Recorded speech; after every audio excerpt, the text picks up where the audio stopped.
Everyone, how are you doing? I want to take a moment before I start this vlog to whoever watched the vlog from okay, you'll be watching this on Friday. I think it was Thursday. It was a thank you for the cards, gifts and so on for my son. Thank you very much. It meant so much to Polly and I, especially Polly. He never said anything about,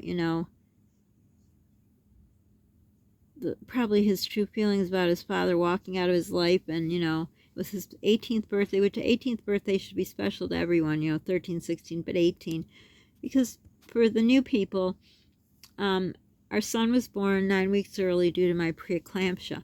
So he had problems from his first breath. He had problems actually in utero. So he has had a very rough life with his health problems. He's disabled, but luckily he's not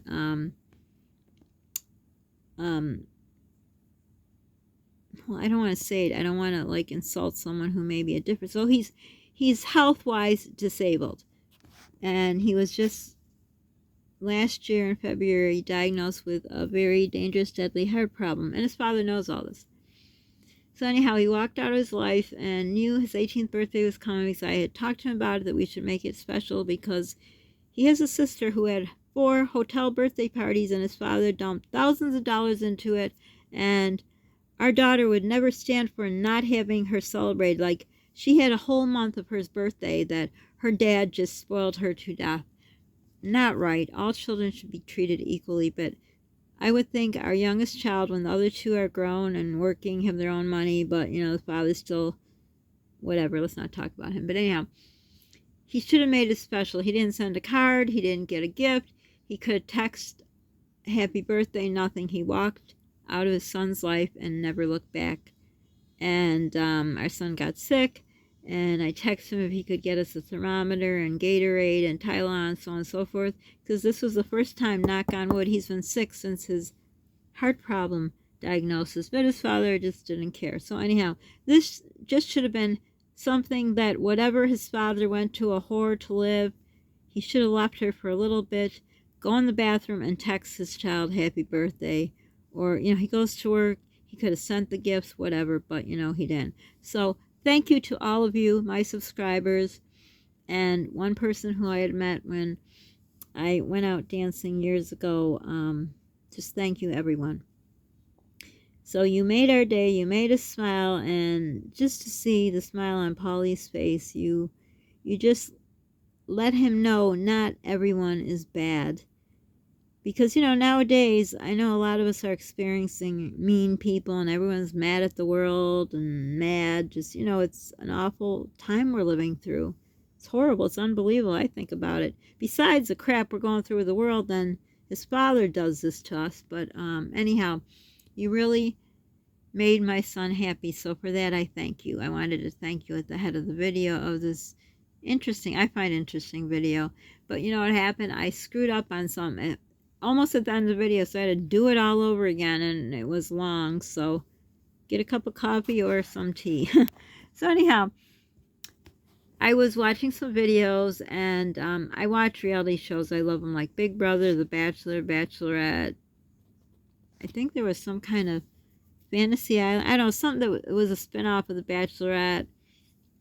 And actually, so the Bachelorette is, Bachelorette, they get engaged and hopefully live happily ever after. But the Big Brother show, I think that's, I'm not even going to explain. If you know, you know. I think they got more marriages and babies out of that show than they did out of the Bachelor, Bachelorette. So anyhow, I watched this one couple, and so since I was watching some of their videos, it pops up like when I say, if you could please subscribe and hit the like button, and just even write hi in the comments, it brings your videos up. So since I was watching the video, and a lot of people watch it, and then if like I watch more of their videos, so it brings them up higher, and then it brings other videos that have to do with it. So the part that I'm going to tell you, I don't know if it was at the end of The Bachelor, the last show, or it was a commercial for the show. I'm more thinking it was a commercial on the show. You know how YouTubers who can monetize have commercials. That's how they make their money, I think. I don't know. Because I can't get to 1,000 subs for some reason. So if you can help Polly and I, that would be great. But anyhow. So this one bachelor, and he wasn't the only one. I think there were two others. The thing is, at the end, you propose to the woman, and I think lately some have not proposed. I don't know, but that's not here or there. So this guy proposed. So at the end, there's two women. So basically, we're talking about the Bachelor now. So it goes the same for the Bachelor, but this show I'm referring to as the Bachelor. So he's in love with two women. Now, to me, well, I wouldn't be dating two men at once. That's just the way I am. But let's just say someone's dating two men at once. So this show, and it's just a show, it's 4 months long. How you fall in love with someone, I don't know. Well, there's love at first sight, I know, but anyhow. So at the end of the show, this guy is in love with two women. He shouldn't be proposing to anyone. That's just my opinion. It's not right or wrong, just my opinion. Because to me, if you're in love with two people, you're really not in love with anyone. Again, my opinion, I don't think you can fall in love with two people at the same time. It can't be. Love is true. Yes, love may not be true to the end because maybe someone's conning you, which happened to me, but a person who really is in love with someone, you are in love with that person. There can't be two loves at the same time. Again, just my opinion. I'd be interested to know what you think. Do you think you could, if you date two people at once, could you be in love with two people at the exact same time and then you have to choose one of them? That's what basically the show's about. So then they had a commercial about a boot camp for when your heart is broken.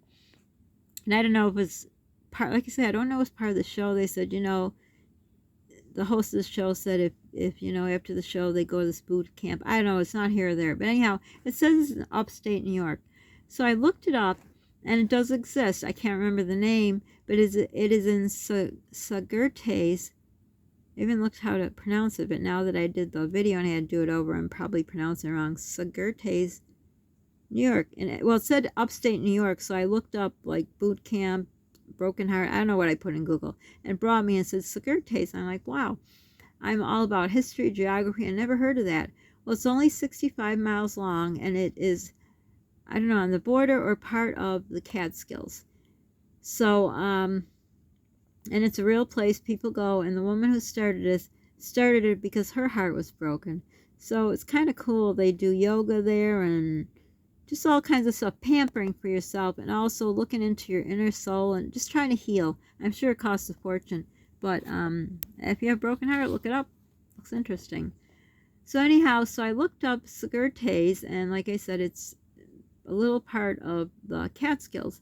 And I told a story before about when my mom sent me to this 2-week camp, I think twice. So those who've been around, the new people may not know. So my mom was overprotective, super overprotective. I couldn't go to school dances. I couldn't go to school functions. I couldn't even go to the roller skating parties unless she took off on her lunch break. If our class happened to be during lunch break, she loved to worked all the hours, overtime, whatever. Well, she had to because her husband never gave her any of his money to help pay the bills. So she had to work. We were poor growing up. She always said in the winter that our furnace broke down. Well, it didn't. It was getting shut off. Even at 5 years old, I knew. And she wasn't lying to me. She just didn't want me to know. But I knew, and I worried, and, that's not good for a child. But anyhow, she wasn't doing it to be spiteful. She was trying to protect me. But as I was telling the story the first time that I screwed up, I started to think, how did she let me go to these 2-week camps twice, and she wasn't there?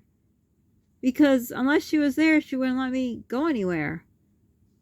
So she's in heaven now, so I can't ask her, and my whole family's in heaven, so I can't ask anyone. So I have no idea. So she let me go away in the Catskills for 2 weeks. Now I could call her, and I called a lot because I was very homesick. And you had to get up at 5 a.m. and do, I think they called them calisthenics, something like that. I don't know. So one of the camps was, so I'm a different nationality. We're all different nationalities. The nationality I am, they had a Girl Scout through my nationality, and then we had a Sunday school. So I think through the Sunday school was one of the camps, and through the Girl Scouts was another. And they had stipends, which are, I guess, called scholarships. So I had help somehow because we were poor to go to these camps.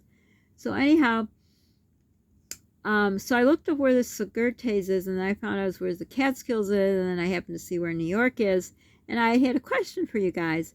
If you are talking to someone and they say they're from New York, or you even watch someone on a video they're in New York, I phrased it wrong the first time too.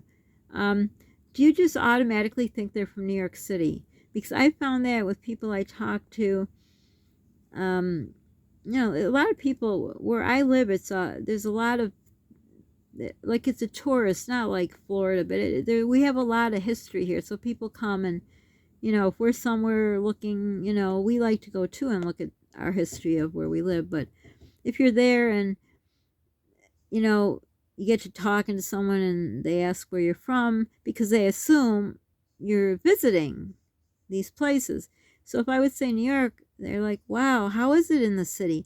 They assume, I don't think there was one time where I said I'm from New York that people didn't assume, talking like face to face, that I'm not from New York City. So if someone says to you, or you see someone, they say they're from New York, do you assume they're from New York City? I'd like to know, because that's a question I've always had. So anyhow, back to the story. So it's going to go back and forth, the story, because it was perfectly said the last time, then I screwed it up somehow at the end. But so I was going to Catholic schools and Catholic high schools, and you would say, how could you afford it, or you're poor? Because I remember in the high school, like, if you stayed after school and cleaned like the windows and swept the floors and all that, help with the tuition. Of course, back then I think tuition was only $400 a year. Now it's like, I think, $10,000 or more a year for a Catholic high school. I don't know. But so that's how I got to go. And I think there were people like donors who would help pay your tuition. I don't know. There was something, but I got to go. So anyhow, when they had these roller skating parties in the, like, little schools, elementary, I couldn't go unless our class was during the time when my mom had lunch. So she'd come on her lunch, half an hour, and if she was there, I could go. So I didn't get to go to a lot of them. So then let's jump to high school. So we had a house in the city. We got robbed. I walked into the house, and the robbers had just left. So my mom wanted to sell the house because it was scary once, you were robbed. So they took the money from that, and they were going to build a house. But prior to that, let me go back another thing. Because my birthday's in December, I couldn't start school till I was 6, because if you're not 5 by December 5th or 6th, you had to wait till next year. So my mom left me alone when I was little, 4 or 5 years old. I was totally alone, which that would be unheard of now, again, because she had to work. So how she left me alone, but she wouldn't let me go to roller skating parties in school. I'd have to sit there and watch everyone have fun. I don't understand her reasoning. She was a very good mom, wonderful person, very nice. Similar to the things I said about my cousin, if you watched the video the last week, I think I put up. And the way I am, too. Well, I let my kids go to stuff, but she just didn't. So I don't know how I don't even know if I told you about the camps yet. Oh my gosh. I'm so screwed up because I made a perfect video until then. I screwed up, so I have to do it over again. So I'm back and forth. So anyhow, so when we were going to build the house, we had to move somewhere because the house sold, and to build a house, it took a while. So being poor, and she needed every penny from the sale of the house to build the house, she looked for the cheapest apartment or whatever. We ended up in a townhouse, which is almost an hour away from the high school I was going to. So I think it was my freshman year of high school. So I don't remember if I started high school and then she decided it was too far, and then I went to the high school there because there was a high school right across the street, or if she... No, I started going to high school across the street. It wasn't Catholic, it was public. So she went to work before I left to high school. So how did she let me go? And I just walked across the street. So and it was a busy street. So how did she allow me to do that? And then I came home, and she wasn't home from work because she snatched up all the overtime, plus school got out. She worked till 5, sometimes 6, and school got out, I don't know, between 2 and 3. So so I guess now that I'm saying it, she trusted me alone and trusted I wouldn't do anything wrong. But like going to a roller skating party with other 6, 7-year-olds, something could go wrong. Well, maybe she thought I'd get hurt or something. I don't know. But like school dances and stuff were very rare. The only time I got to go if I went to a friend's house to sleep over, and then we went to school dance and stuff like that. But she's very overprotective. But yeah, it is. How did she let me? I was home alone in the townhouse. I don't know. Never know. Those are one of the things you'll never know. So anyhow, the kids used to party from the high school at in the backyard of our townhouse. And why it was ours? Because when you pulled into the complex of the townhouses, ours was the first one. So they were in our backyard. My mom never said anything. And so where they were on the grass at the ground was our bottom floor, where we had a living room, a eat-in kind of area like you have in a townhouse, and the kitchen and the foyer and the hallway, and foyer is a hallway. Well, maybe not. I don't know. And a closet and a glass door. So they were right by the glass door, so I could easily walk out there. But she didn't let me party with them. And I would be upstairs in my bedroom window looking down at my classmates having fun. And they weren't like smoking or drinking. They were just, they had popcorn and candy and, just benign fun. Not like nowadays where kids, let's not even talk about it. So anyhow, I would have to watch them have fun. And it really hurt my heart. But she was so overprotective, which didn't make sense because I wouldn't even care. I wouldn't care if she sat by the window and had the curtains open and watched me. I wouldn't get embarrassed. Like I say, I don't get embarrassed. I don't know why. I just don't get embarrassed. I don't know why. But she wouldn't let me out.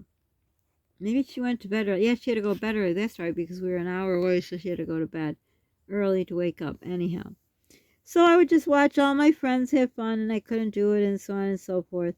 So, watch till end, because you'll get to the good part. I don't know if it's actually good, but you'll get to where I'm going with the story. So, I hope I told you about the Bachelor show, and then there's a boot camp that's in, forgot how to say, Gertes, and it's 65 miles long, and it's in part of the Catskills, and there's Catskills Mountains. So, my mom let me go to this 2-week camp. One was through Girl Scouts, one was through a Sunday school church that I went to when I was younger. So they had stipends / scholarships. That's how I got to go. And it was in the Catskill Mountains, or the Catskill area, or whatever it's called. Catskill area, and they had Catskill Mountains. But anyhow, it was 4 hours away, and she left me for 2 weeks. Now, why would she leave me 4 hours plus away, but wouldn't let me go to school dance, or especially a roller skating party where there are teachers and chaperones? Don't know. Makes no sense. I wish I had questioned her, but I went through school right out of high school. I got married, well, a year later, but I moved away with my boyfriend at the time. I went out to Arizona to go to school, and he went out there to work in construction. He was much older than me and probably broke my mom's heart, but I guess that's what us teenagers do. Dumb things. Maybe it was just because, I had to get out, away, because I thought that's the only way I can do anything. So anyhow, now I gotta think, because I didn't throw that in the first video. Oh yeah, so back to the 2-week camp. So she brought me to camp, and I remember we were poor, so we were together, I think this was the Girl Scout one, so there were like, I don't know, 4 or 6 of us.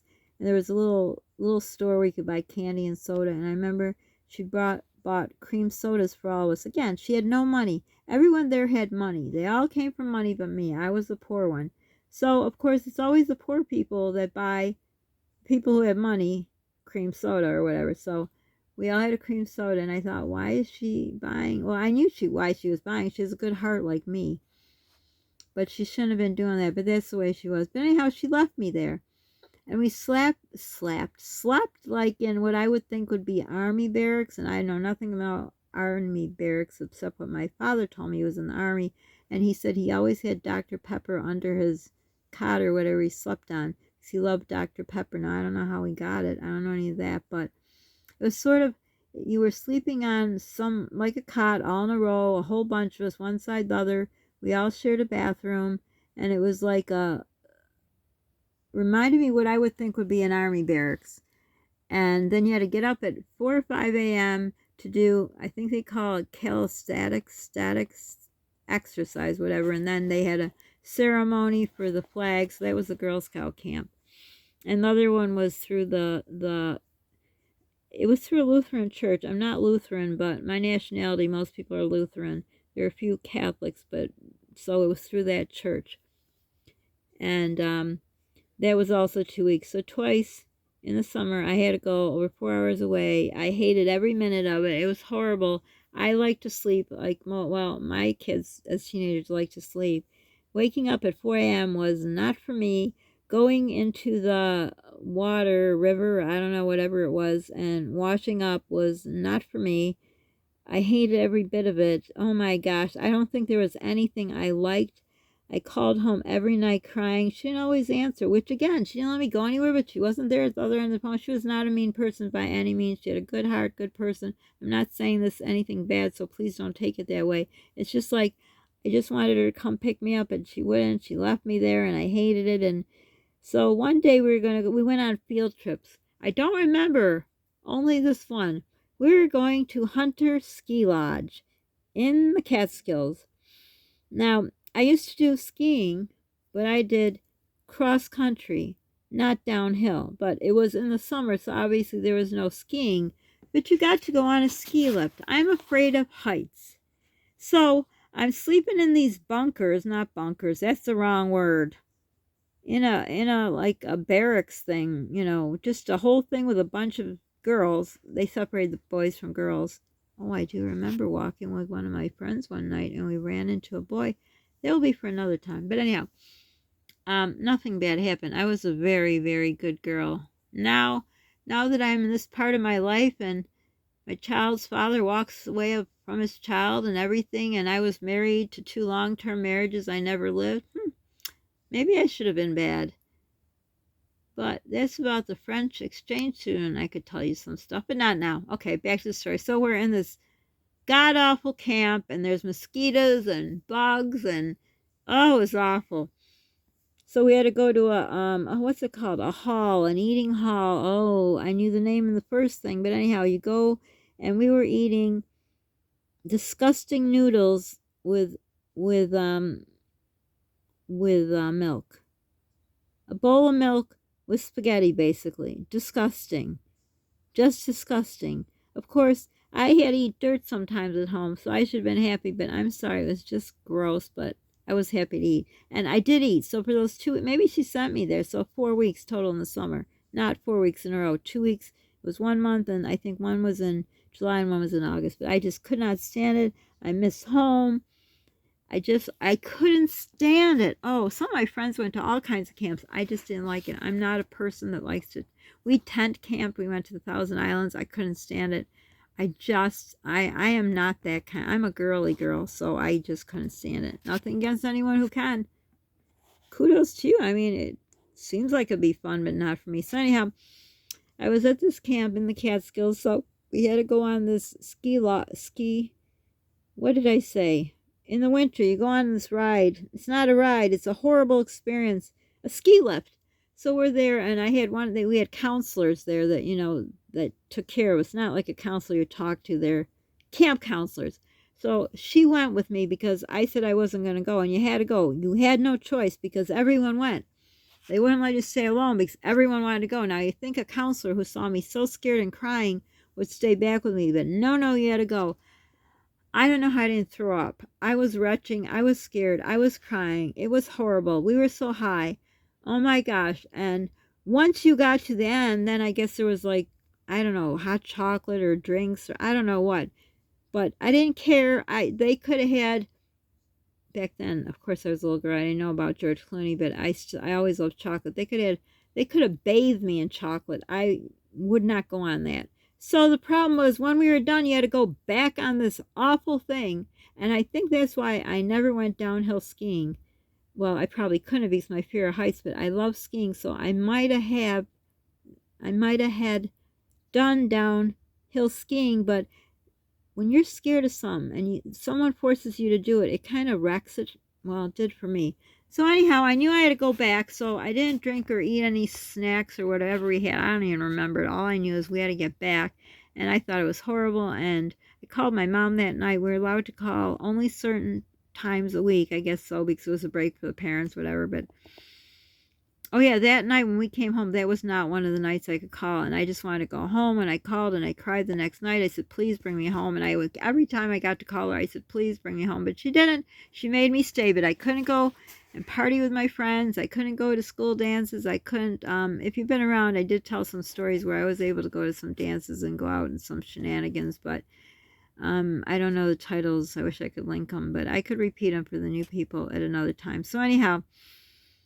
Such bad memories of going to that Hunter Ski Lodge. I think it's called something else now, but it's still Hunter something if you look it up in the Catskills. But I did not like the camp. I did not like anything that we had to do. Then it was the Girl Scout camp. We had to put on a skit. Now that I did enjoy. Though we had to do it at night, and everyone brought their own mosquito repellent, but we were poor, so I had the bare bones of what you're supposed to bring. So the one camp counselor would spray me when she realized after I got bit up and I blow up with mosquito bites. She's like, "Oh, didn't you have any mosquito repellent?" That tells you how much the camp counselors are taking care of the kids. They were mingling with the men camp counselors, and we were in different places sleeping, obviously girls in one, boys in another. It was horrible. It was cold in there. It was terrible. I just, like I say, the only thing putting on a skit I enjoyed. But everything was bad. At night we'd be campfires and I'd be getting bit up, and we had to go to bed early because we had to get up at 4 a.m. and I liked my sleep back in the day when I could sleep. I like to sleep in, but especially in the summer, that's the only time you got to sleep in. So that was my horrible experience in camp. Ugh. Did any of you go to camp? Did you like it? I mean, I should have been happy it wasn't tent camping. You know what? No, I take that back. The Girl Scout was tent. So this was through the church. Yeah, because through the church we were in a building, and then we went, I don't know, it's called a mess hall where you eat. I don't know. But the food we ate was gross, but some was good, and I was just happy to eat. Yeah, the Girl Scouts was tent camping. No, skip that. We did the tent camping. It was like on a weekend in someone's yard, and I remember it was a rich doctor's wife. We tent camped in their yard, so I was right from the first place. 2 weeks, a Girl Scout camp in the, inside where you slept inside, and the church camp. Unless anyone who went to camp with me watches me and knows and correct, because I don't know, and I can't ask my mom or anyone because everyone's gone who would have known. Anyhow, you see, it was so bad I can't remember. I tried to forget it, but isn't it funny from watching a Bachelor show a clip of when he dumped the one girl for the other, and then I'm just curious of this place began with the S, Sargerties, whatever, and then I looked it up and it said it was in Catskills, and I knew about the ski lodge that I had to go, and I hated it, and one thing to know. So I hope you found it interesting. I did. I just wanted to share an experience in my life with you. But I guess what I would say, if you still have your parents around or family, ask questions to things you want to know. Ask for recipes. My mom made a really good German recipe from her friend, and I don't know if I think her friend just didn't want us to have it because we always asked, and she always, "Oh, I don't know where it is," and whatever. But it was some kind of with whipped cream, and you beat it up with cocoa powder, and they had some kind of orange flavor. I remember them squeezing orange into it, but there were other things, maybe Knox gelatin, I don't know, but my mom probably knew it by heart, but I never asked her. So there's things that are gone and I don't have. So if you have family around, there's recipes you want or whatever, ask. Find out now till it's too late. So anyhow, have you had experience with camps? Did you go? Did you want to go? Did you like to go? Did you wish you could go? Let me know. Many questions, and you all have the answers. So for now, let me know whatever you want, because I have so many things. But that was my experience with camp. I didn't go every year, but for a few years, twice a year, I think. One was in July, one was in August, and it was 2 weeks of ever loving, holy crap. I hated it. I just wanted to go home, even though we were poor and I had to eat dirt sometimes in the winter. My mom said our furnace broke, but I knew it was being shut off because her husband never gave her money to help with the bills. But boy, that cold house in the winter was better than, even though it was cold where we were sleeping, everything sounded better at home than that awful 2 camps I had to go to. But anyhow, hope you made it this far to the end. How I got from the Bachelor story to little old me who grew up in poverty in the good old USA. Well, I don't know if I call it that these days, but anyhow, I hope you enjoyed my story time and how I grew up. Maybe that's what made me have this good heart, because of the hardships I went through, and there were many. But the camps were definitely, I am sure people that like to do this loved it. But yeah, we did do tent camping on the weekends at, families who had, like, they had acres and acres of land, and I got poison ivy in their backyard, and that was horrible. I remember telling the story before. Maybe I'll tell it again for the new people. But anyhow, hope you enjoy this. I know it's a long video, but I hope you listen to it, because I don't know, it's just part of me and who I am and what made me to be me today. So for now, don't forget to subscribe, like, hit the notification bell, share. Sharing is caring. Don't forget to pay it forward. It feels good in your heart, Polly's heart, and my heart. Be the reason someone smiles today. And if you could just hit that like button and just even write hi in the comments. But this time I hope you can answer these questions, because I'm curious to know about the New York thing, and if you like camping, tent camping, did you go to any camps? Just to get to know you a little bit better. But for now, thanks if you made it this far. I hope you did, and see you next time. Once again, thank you to everyone who sent my son cards, gifts, whatever you sent. It just, my gosh, you gave him faith back in humanity that, as I said, when my other son had cancer, strangers became friends. So thank you to everyone. Bye for now.